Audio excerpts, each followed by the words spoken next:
नमस्कार, good afternoon. मैं Sandeep Tiwari, target on से। जिस भर्ती का इंतजार 2025 की शुरुआत से हम कर रहे थे, होम गार्ड की भर्ती। और होम गार्ड की भर्ती अगर हमारे मतलब एक्साइटमेंट का पार्ट था तो उसका कारण केवल और केवल एक था कि यह कांस्टेबल के तर्ज पर होगी। कांस्टेबल के बराबर का लेवल इसमें मिलेगा, इसको नया रूप दिया जाएगा और इसमें 45,000 से अधिक पद हैं। इसीलिए एक्साइटमेंट का पार्ट था और इसीलिए हमने बार बार जब जब इसका कोई अपडेट आया तो आपको कंफर्म भी किया और आज भी कर रहे हैं, क्योंकि इसका शासनादेश जारी हो चुका है इस भर्ती को लेकर के। इसकी भर्ती प्रक्रिया, इसके एग्जाम पैटर्न, इसमें आयु, योग्यता, अर्हता, जितनी भी आवश्यक चीजें होती हैं वो मैं सब कुछ आपको इस वीडियो के माध्यम से क्लियर कर देता हूं। आप अगर यूपी पुलिस कांस्टेबल की प्रिपरेशन कर रहे हैं तो आपको इस परीक्षा से भी चूकना नहीं चाहिए। अब आप इस परीक्षा को लेकर के मुझसे कहिए कि बहुत मोटिवेट कर दीजिए तो नहीं करूंगा, बहुत निराश कर दूं तो नहीं करूंगा। एक अवसर के रूप में इसको आप सभी को प्रेजेंट करूंगा कि एक मौका है, अवसर है, सरकारी नौकरी की बड़ी ही किल्लत है, ऐसे में यह परीक्षा भी आपके काम की है। इसलिए मैं इस परीक्षा प्रोसेस को आपके सामने प्रेजेंट कर रहा हूं। मैं ये नहीं कहूंगा कि बहुत ज्यादा आपको एक बहुत बड़ा पद मिल रहा है, एक बहुत बड़ा आपके जीवन में चेंज आ जाएगा, बदलाव आ जाएगा, लेकिन मैं ये भी नहीं कहूंगा कि बहुत खराब है। यह भी कांस्टेबल की तरह एक जिम्मेदारी भरा पद है। इसमें आप एक किसी भवन, किसी सरकारी भवन, किसी प्राइवेट भवन की निगरानी करते हैं, तो निश्चित तौर पर आप एक जिम्मेदारी के पद पर होते हैं, रिस्पॉन्सिबिलिटी आपके पास होती है। और रिस्पॉन्सिबिलिटी कहीं भी किसी भी प्रकार की कहीं से खराब नहीं होती। वैसे भी कार्य कोई छोटा बड़ा नहीं होता है। इस आधार पर हम लोग इस भर्ती प्रोसेस को भी पॉजिटिव ही मानकर चल रहे हैं। 45,000 से अधिक पदों का शासनादेश जारी हो चुका है। जितनी भी आवश्यक चीजें हैं मैं आपको कंफर्म कर देता हूं। आप ध्यान से मेरी बातों को सुनिएगा। यहां पर आज के इस पेपर कटिंग को पहले मैं शुरू करता हूं, फिर मेन फाइल पर आपको लेके चलता हूं, जो जो बातें स्पष्ट है उसको क्लियर करता हूं। सबसे पहले एक खुशखबरी है पुलिस भर्ती बोर्ड के माध्यम से, और सबसे इंपॉर्टेंट बात, इस परीक्षा, इस पैटर्न को पुलिस भर्ती बोर्ड के ही माध्यम से हम देख रहे हैं। तो निश्चित तौर पर यह जैसे एसआई है, जैसे कांस्टेबल है, जैसे गोपनीय पद है, उसी प्रकार से अगर इस प्रोसेस को भी करने जा रहा है तो एक अच्छी बात है, एक अच्छा पैटर्न है। 45,000 से अधिक, मतलब आपको ये ध्यान देना है, 45,000 से अधिक। और हम सबसे पहले पन्ने पर यही आपको दिखाएंगे, सिपाही भर्ती की तर्ज पर होगा एग्जाम। जो कांस्टेबल है, यूपीपी कांस्टेबल, ठीक है, यूपीपी कांस्टेबल, उसी के तर्ज पर, उसी के पैटर्न पर ही एग्जाम होगा, उसी के आधार पर चयन होगा, उसी के आधार पर एनरोलमेंट और बाकी सारी चीजों के बारे में मैं बता रहा हूं। बोर्ड ने क्या किया है, जिलावार रिक्तियों का अनुरूप स्वयंसेवकों का परीक्षण, पंजीकरण करने का प्रोसेस शुरू कर दिया है। सबसे पहले बता दें, उत्तर प्रदेश में, यूपी में, अपने उत्तर प्रदेश की हम बात कर रहे हैं, 45,000 से अधिक होमगार्ड स्वयंसेवकों का, अब इनको स्वयं सेवक का कहिए, होमगार्ड स्वयं सेवक कहिए, कि भर्ती का रास्ता एकदम से साफ हो चुका है। इनकी भर्ती, सबसे इंपॉर्टेंट बात, सिपाही भर्ती की तर्ज पर होगी। निष्पक्ष व पारदर्शी भर्ती के लिए उत्तर प्रदेश पुलिस भर्ती प्रोन्नति बोर्ड, जो आपका भर्ती प्रोन्नति बोर्ड है, जो कि आपका कांस्टेबल कराता है, जो एसआई का एग्जाम लेता है, उसी के माध्यम से जिलेवार होमगार्ड स्वयंसेवक के रिक्त पदों के अनुरूप आवेदन का ऑनलाइन पंजीकरण जल्द ही प्रारंभ कर दिया जाएगा। शासन ने इसके लिए उत्तर प्रदेश राज्य होमगार्ड एनरोलमेंट मार्गदर्शिका जारी भी कर दी है। इसके पहले वाले की मार्गदर्शिका मत देखिएगा, वर्तमान देखिएगा, उसी के आधार पर सब कुछ कंफर्म किया गया है। शासनादेश के अनुसार सभी जिलों में होमगार्ड के रिक्त पदों पर पंजीकरण की कार्रवाई पुलिस भर्ती बोर्ड द्वारा की जाएगी। होमगार्ड स्वयंसेवकों का पंजीकरण उनके निवास के जिलों में, सबसे अच्छी बात है, जहां पर आपका घर है उसी जिलों के उत्पन्न रिक्तियों के अनुरूप आपके होमगार्ड विभाग द्वारा भेजे जाने वाले अधियाचन के अनुरूप होगा। पंजीकरण वर्ष 1 जुलाई से प्रारंभ होगा, मतलब जो नया कैलेंडर ईयर आएगा उसमें 1 जुलाई से प्रारंभ किया जाएगा। जिलेवार रिक्तियों की जानकारी होमगार्ड जिला कमांडेंट देंगे। वर्ष के दौरान भरी जाने वाली रिक्तियों की संख्या अनुसूचित जाति, जनजाति, पिछड़ा वर्ग, आर्थिक रूप से कमजोर जो ईडब्ल्यूएस है, वर्गों के आधार पर जो आरक्षण का पैटर्न है उसके आधार पर किया जाएगा।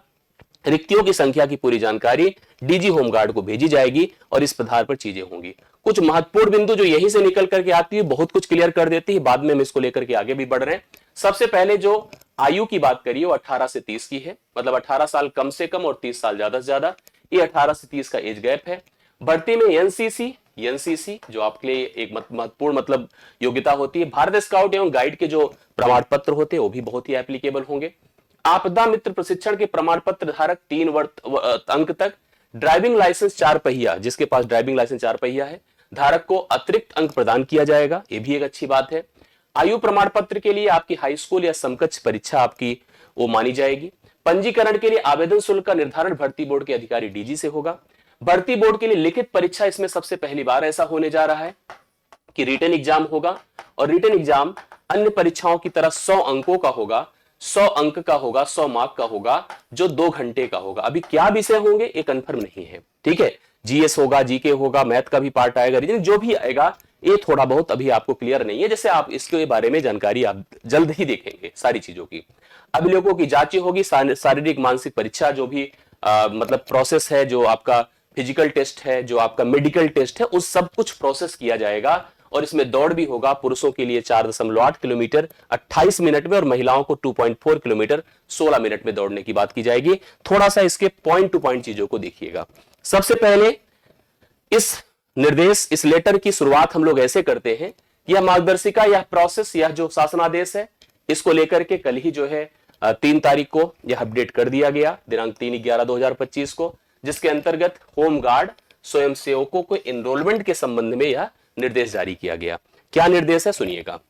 सबसे पहले पात्रता, शारीरिक एवं मानसिक दोष से मुक्त, सबसे पहले स्वस्थ हो, मजबूत हो, दिव्यांग व्यक्ति होमगार्ड मतलब तथा दिव्यांग व्यक्ति होमगार्ड के पदों पर एनरोलमेंट के लिए पात्र नहीं होंगे। जो मतलब फिजिकली हैंडीकैप्ड है, शारीरिक व मानसिक दोष से ग्रसित है, इनको होमगार्ड के पद पर अलाउ नहीं किया जाएगा। होमगार्ड के पदों पर एनरोलमेंट के लिए आवश्यक है कि अभ्यर्थी का जनपद मूल निवासी हो, जहां पर आप होमगार्ड होंगे वहीं के मूल निवासी हो। आप इलाहाबाद के हैं तो इलाहाबाद के हो, प्रतापगढ़ के हो तो प्रतापगढ़ के, जहां के हो, जिस जनपद की रिक्ति के सापेक्ष आवेदन किया गया हो। बहुत ही टेक्निकल चीजें छोटी छोटी भले हैं। सार्वजनिक, शासकीय, अर्धशासकीय व सार्वजनिक उपक्रम की सेवाओं में नियमित रूप से कार्यरत व्यक्ति होमगार्ड के पदों पर जो कहीं कार्य कर रहा है, किसी चीज में लगा हुआ है, कोई अन्य चीजों में एक्टिवेट है, वो नहीं होगा। संघ सरकार या किसी राज्य सरकार द्वारा, किसी स्थानीय प्राधिकारी द्वारा या संघ द्वारा किसी राज्य सरकार के स्वामित्वाधीन या नियंत्रणाधीन किसी निगम या निकाय पदयुक्त व्यक्ति को होमगार्ड के पद पर एनरोलमेंट मतलब कहीं किसी एक्टिविटी में पार्टिसिपेट कर रहा है तो उसको अलाउ नहीं किया जाएगा। कोई अगर आपके खिलाफ आपराधिक मुकदमा चल रहा है तो बिल्कुल आप मतलब यहां आप जाइएगी मत, मतलब छोड़ दीजिएगा ये सब चीजों को।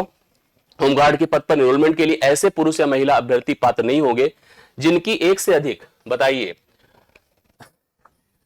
समझो सब लोग इस बात को, बहुत पॉइंटेड है, एक से अधिक जिसके, क्या कहूं, एक से अधिक जिसके विवाह हुए हों, ठीक है, जिसके एक से अधिक पति हो, एक से अधिक पत्नी हो, ये पात्र नहीं होंगे। समझिएगा इस बात को बहुत ध्यान से, ठीक है। आगे बढ़ता हूं। ड्यूटी भत्ता, होमगार्ड्स को काम करने के लिए बुलाए जाने पर शासन द्वारा समय समय पर ड्यूटी भत्ता जो निर्धारित होगा दिया जाएगा। आरक्षण जैसा पैटर्न बनकर आएगा, अनुसूचित जाति जनजाति ईडब्ल्यूएस सबका आरक्षण प्रोसेस फॉलो होगा। जब नोटिफिकेशन आएगा सब कुछ कंफर्म किया जाएगा। शैक्षिक योग्यता का निर्धारण, होमगार्ड स्वयंसेवकों को एनरोलमेंट के हेतु अभ्यर्थियों की शैक्षिक योग्यता भारत में विधि द्वारा स्थापित कक्षा 10 जो बोर्ड की है, 10वीं परीक्षा पास हो, 10th पास होनी चाहिए, हाई स्कूल आपका कम से कम हो, पहले ऐसा नहीं था, 10th पास होना चाहिए। आवेदन करते समय अभ्यर्थी को अपेक्षित शैक्षिक अर्हता योग्यता धारित करनी होगी, उसे अपनी अंक तालिका लगानी होगी। आपके पास 10वीं का सर्टिफिकेट होना चाहिए, ध्यान दीजिएगा। अधिमानी अर्हता, अधिमानी अर्हता में आपके पास एनसीसी का अगर प्रमाण पत्र है तो आपको 3 अंक उससे मिलेगा। देखिए एनसीसी में कुछ ऐसे पार्ट होते हैं, सी प्रमाण पत्र को यहां पर 3 अंक, बी प्रमाण पत्र को 2 अंक, ए प्रमाण पत्र को 1 अंक, भारत स्काउट गाइड प्रमाण पत्र को 1 अंक, इसे यहां पर अतिरिक्त वेटेज मिलेगा। समझ रहे हैं? आगे बढ़ता हूं। आयु सीमा मैंने आपसे बताया था कि 1 जुलाई को 18 वर्ष से 30 वर्ष के बीच आपकी आयु होनी चाहिए। 18 वर्ष मिनिमम और 30 वर्ष मैक्सिमम आयु होगी। बाकी जो छूट का प्रोसेस है OEWS, आपके अनुसूचित जाति जनजाति पिछड़ा वर्ग, सबका जो छूट का प्रोसेस है वो आपका बाद में देखा जाएगा कैसे होगा। परीक्षा आवेदन पत्र का जो प्रोसेस है उसमें साफ साफ कहा गया, आवेदन पत्र की प्रकृति, स्वरूप तथा उसके निहित शर्तों का निर्धारण उत्तर प्रदेश पुलिस प्रोन्नति भर्ती बोर्ड ही प्रोसेस करेगा। परीक्षा 2 प्रकार से, मतलब परीक्षा का पैटर्न 2 प्रकार से अर्थात 2 चरणों में होगा। पहला चरण लिखित है। लिखित परीक्षा ऐसे अभ्यर्थी जिनका आवेदन पत्र सही है उनको लिखित परीक्षा में सम्मिलित होने का मौका मिलेगा। लिखित परीक्षा में वस्तुनिष्ठ मतलब MCQ प्रश्न होंगे। 100 प्रश्नों की परीक्षा आयोजित की जाएगी। 2 घंटे की अवधि होगी। पाठ्यक्रम तथा परीक्षा की प्रक्रिया विनिश्चय उत्तर प्रदेश पुलिस प्रोन्नति भर्ती बोर्ड द्वारा दिया जाएगा। जल्द ही इसका प्रोसेस आपके सामने आएगा। आवेदन के समय हम लोग मानकर चल रहे हैं कि लगभग जीके जीएस ऐसा वाली चीजों को यहाँ पर पैटर्न में शामिल किया जाएगा।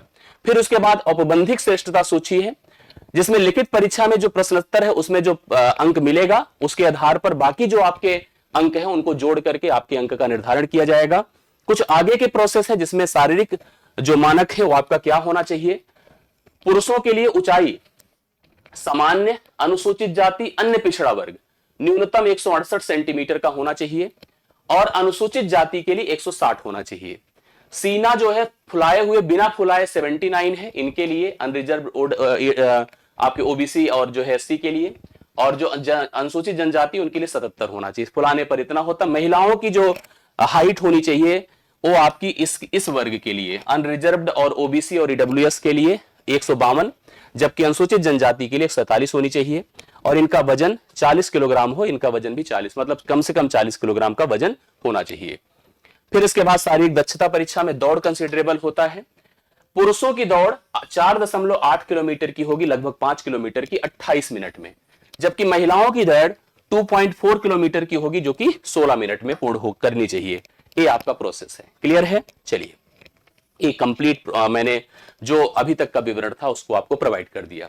कुल मिला के फिर वही कहूंगा कि भाई देखो, ये भर्ती प्रोसेस है और यह एक मौका है। खराब कहो अच्छा कहो जैसा भी कहे, मौका है। आजकल देखते हैं सरकारी नौकरी की कितनी किल्लत है, कितनी दिक्कतें हैं, और अच्छे अच्छे डिग्री धारक, डिप्लोमा धारक जब मौके पड़ते हैं उनको लगता है कि अपने ही जनपद में कोई नौकरी मिल जाए तो बुरा नहीं है। बहुत मोटिवेट नहीं करूंगा, ना बहुत ही कंफ्यूज करूंगा, ना बहुत ही आपको नेगेटिव करूंगा। कुल मिला के अगर नौकरी है तो पॉजिटिव है। बाकी आप खुद समझदार हैं, खुद योग्य हैं, खुद सक्षम हैं। चीजों को समझिए, प्रोसेस को समझिए, और चीजें आती हैं तो आप अपने स्तर पर अपनी जरूरत के हिसाब से अप्लाई करिए, क्योंकि यह पुलिस की तर्ज पर परीक्षा है। पुलिस के अनुसार ही लगभग वेतनमान होगा, पुलिस के अनुसार ही आपकी जो है लगभग आपको जो है क्रेडिबिलिटी भी मिलेगी। तो कहीं से चीजें खराब नहीं है। केवल होमगार्ड शब्द जुड़े रहने से नौकरी खराब नहीं हो जाती। इसलिए अपने स्तर पर अपनी चीजों को देखते हुए जो आपको लगता है प्रिपरेशन पार्ट में चीजों में शामिल होइए और तैयारियां करिए, जिससे कि आगे मौका मिले। बहुत बहुत धन्यवाद। Thank you so much. मिलता हूं नेक्स्ट और कुछ अपडेट आती है उसके साथ। थैंक यू सो मच, सभी को धन्यवाद।